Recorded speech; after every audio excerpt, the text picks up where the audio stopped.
Zee TV ప్రేక్షకులకు నమస్తే. నేను స్వప్న. ప్రస్తుతం మనతో పాటు కమిషనర్ అనిల్ కుమార్ గారు ఉన్నారు, స్టేట్ కమిషనర్.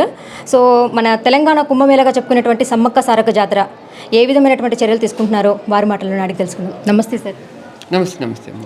సార్ చెప్పండి, అంటే ఇప్పుడు జాతర రాబోతుంది. సమ్మక్క సారక్క జాతర గురించి ప్రభుత్వం, గౌరవ ముఖ్యమంత్రి గారు రేవంత్ రెడ్డి గారు మనకు గవర్నమెంట్ తరఫున 75 కోట్లు మంజూరు చేశారు. కలెక్టర్ గారు వివిధ డిపార్ట్మెంట్లకు ఆల్రెడీ శాంక్షన్స్ ఇచ్చారు. ఎండోమెంట్ డిపార్ట్మెంట్ తరఫున మాకు 1.5 crores ఇచ్చారు. అది కాకుండా డిపార్ట్మెంట్ తరఫున ఇంకా అదనంగా 4 కోట్లు కూడా ఖర్చు చేస్తున్నాము. భక్తులకు మెరుగైన ఏర్పాట్లు చేయడానికి మన డిపార్ట్మెంట్ చర్యలు తీసుకుంటుంది.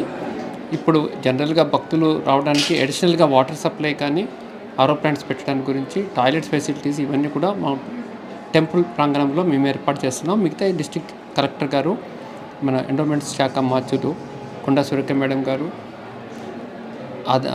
డైరెక్షన్ సూచనల ప్రకారం డిపార్ట్మెంట్ అన్ని చర్యలు తీసుకుంటుంది. ముఖ్యంగా మనకు ఈ బెల్లము వేసేటప్పుడు కూడా వాళ్ళు భక్తులంతా వాళ్ళు విసిరటంతో కొద్దిగా ఇబ్బంది అవుతుందని కూడా కన్వేయర్ బెల్ట్ ఒకటి మేము ఆల్రెడీ టెండర్ వేసాము. ఆ ఏర్పాటు కూడా చేస్తాము. సో ఎంతమంది ఇప్పుడు ఈసారి 1 కోటి దాటుతుంది అంటున్నారు కాబట్టి అన్ని ఏర్పాటు చేయడానికి ఎండోమెంట్ డిపార్ట్మెంట్ అన్ని చర్యలు తీసుకుంటారు. వర్షాకాలం బాగా మొన్న వచ్చినట్టయితే చాలా ఫ్లడ్స్ వచ్చేసి కూడా మొత్తం చాలా మంది కూడా ఇదయ్యారు. స్నానఘట్టాలు కూడా మొత్తం అంతా చిందరవందర అయిపోయింది అని చెప్పేసి అని. సో అంటే ఇప్పుడు ఇది అయిపోయిన తర్వాత కరోనా, అంతకుముందు చూసినట్లయితే కరోనా ద్వారా కూడా చాలామంది ఎంతోమంది జీవితాలు కోల్పోయారు. సో వాళ్ళ కుటుంబంలో పెద్దవారిని అయితే వాళ్ళని. సో ఇప్పుడు ఎలాంటి చర్యలు తీసుకుంటున్నారు? ఆల్రెడీ మీరు చెప్పినట్టు నేను లాస్ట్ టైం విజిట్ చేశాము. రిపేర్స్ వర్క్స్ అన్ని డిపార్ట్మెంట్ వాళ్ళు టేకప్ చేస్తున్నారు కాబట్టి మీకు ఆ ఇబ్బంది లేకుండా భక్తులకు అన్ని ఏర్పాటు జరుగుతుంది. కరోనా కూడా జాగ్రత్తలు తీసుకోవడానికి జిల్లా కలెక్టర్ గారు అన్ని చర్యలు తీసుకుంటున్నారు.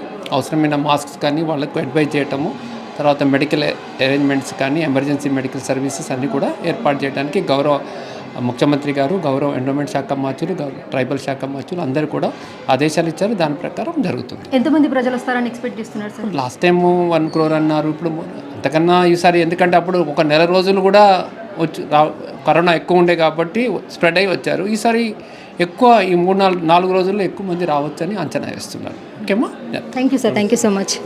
సో ఇది తెలంగాణ కుంభమేళగా జరుపుకునేటువంటి సమ్మక్క సారక్క జాతర ఏదైతే ఉందో అన్ని ఏర్పాట్లు కూడా మేము చేశాము అని చెప్పేసి అని స్టేట్ కమిషనర్ ఎవరైతే ఉన్నారో అనిల్ కుమార్ గారు మనకు వివరించడం జరిగింది.